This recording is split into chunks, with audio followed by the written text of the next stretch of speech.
세 번째, 이제 그럼 전체적으로 신약 성서 27권은 어떻게 구성되어 있는가를 간략하게 좀 살펴보려고 하는데요. 잘 아시는 것처럼 첫 번째, 네 권의 복음서가 제일 앞부분에 있습니다. 근데 이 네 권의 복음서를 전통적으로 이 네 그 짐승, 그런 그 환상에서 보였던 그런 것으로 이렇게 많이 표현하는데요. 마테오는 그래서 사람, 마르코는 사자, 루가는 소, 요한은 독수리라고 하는 것들로 상징이 돼요. 그래서 우리가 그림을 보면 이렇게 독수리가 있으면 요한 복음 뭐 이런 걸 상징하는 거거든요. 그러니까 그런 것들이 아주 초기부터 전통적으로 이렇게 자리 잡아왔고, 이 네 권의 복음서는 각각 다른 관점으로 조금씩 차이가 나는데, 처음부터 사람들이 이 네 권이나 필요가 있냐, 그냥 이걸 하나의 책으로 만들면 되지라고 해서 그런 작업도 해봤는데 굉장히 밋밋하고 특징들이 사라져버리는 그런 역효과가 나가지고 계속해서 이 네 권이 있어야 된다라고 하는 주장이 교회의 전통이 되었고, 각자가 조금씩 다르게 표현하고 선포하는 예수 그리스도를 통해서 우리가 예수님에서 더 잘 알게 되는, 그래서 네 권의 복음서가 있습니다.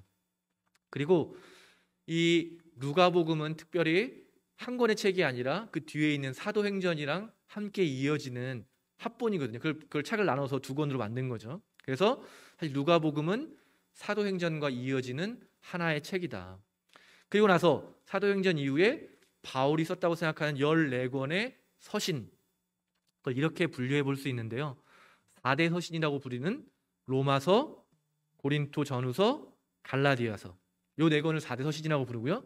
또 옥중 서신, 바울로가 옥에 갇혀 있을 때 쓴 서신이라고 해서 에페소서, 필립비서, 골로사이서, 필레몬서, 이 네 권을 또 옥중 서신이라고도 구별하고요. 또 목회 서신이라고 해서 그 제자들에게, 디모데오와 디도에게 어떻게 사목을 해야 되는지라는 사목적 관점에서 썼기 때문에 목회 서신이라고 부르는데, 디모테오 전후서, 디도서. 그리고 여기에 좀 들어가진 않는데 제일 첫 번째 썼을 것으로 아마 사람들이 생각하는 게 데살로니가 전서예요. 그리고 데살로니가 후서. 요 책들이 그 바울이 쓴 13권이고, 초대교회는 히브리서도 바울로가 썼을 것이라고 생각을 했는데, 최근의 연구에서는 바울이 쓴 개념이라든지 용어들과 너무 차이가 나기 때문에, 문체 자체가 차이가 나기 때문에 히브리서는 바울이 쓴 것이 아니라고 현대 신학자들은 대부분 동의하고 인정하는 사실입니다. 히브리서를 쓴 저자가 누군지는 알려져 있지 않지만 신약성서 27권 중에 가장 아름다운 헬라어를 사용한, 문체를 사용한 그런 책이라고 해요. 그래서 어떤 책보다 논리적으로든지 그 내용의 완결도가 가장 높은 책이 히브리서라고 합니다. 그래서 그런 거를 좀 염두에 두시고 한번 히브리서를 읽어보는 것도 좀 좋으실 것 같고요. 그 다음에 이제 공동서신이라고 불리우는, 바울로는 특별한 대상, 특별한 교회에게 편지를 썼는데 대다수의 초대교회 많은 도시에 있는 교회들을 대상으로 쓴 것처럼 보여지는 공동서신 7권, 야고보서, 베드로 전후서, 요한 1, 2, 3서, 유다서까지가 총 공동서신 내 목록에 들어갈 수 있습니다. 그리고 마지막에 요한 묵시록이라고 하는 책까지 해서 총 27권의 책을 나눠볼 수 있는데요. 오늘날에도 이제 좀 많이 다시 연구가 되는 부분이 바울의 서신 부분이에요. 아까 말씀드린 것처럼 뭐 4대 서신, 옥중 서신, 목회 서신, 이런 양식에 따라서 구별하기도 하는데, 그래서 최근에 바울 연구에서는 바울의 서신에 좀 안 맞는 부분이 있어요. 이게 좀 서로 간에 내용적으로 모순이 일으켜지는 부분이 있는데, 그게 왜 그럴까를 더 중심으로 연구를 하다 보니까 실제로 바울이 썼다고 생각하는 책 7권, 또 바울의 영향을 받았고 바울이 직접 쓰진 않았어도 바울의 세상을 대부분 이렇게 전승하고 있다고 하는 책 3권, 또 반대로 좀 바울과는 완전히 다른 논조에서 이렇게 쓰여진 책이 이렇게 3권이 있다고 해가지고 로마서, 고린토 전후서, 데살로니가 전서, 갈라디아서, 필립보서, 필레몬서는 사도 바울로가 직접 쓴 책이다라고 하는 게 거의 동의가 되었어요.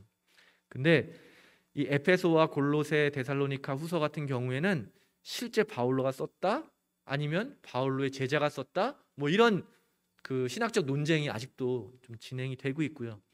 디모데 전후서와 디도서는 실제로는 바울과 쓰지 않았다라고 하는 부분들이 오늘날에는 최신의 이제 신학 연구의 내용인데요. 이게 조금 우리가 생각해 보면 바울로라고 하는 인물을 보면 다른 말을 하고 있는데 그것을 어떤 이제 마커스 보그라고 하는 미국의 성공의 신학자인데요. 이분이 분류한 건데요. 실제 바울이 쓴 것들은 바울의 목소리를 들을 수 있는데 바울의 제자들이 쓴 것 같다는 이거를 보수적이라고 불러요. 좀 완전 진보적인 바울에서 좀 보수적인 바울로 변화되는 과정이 있었고 그 나머지 세 권 디모데 전후서와 디도서를 반동이라고 얘기해요. 그러니까 오히려 바울의 가르침과는 반대되는 이야기를 하고 있다.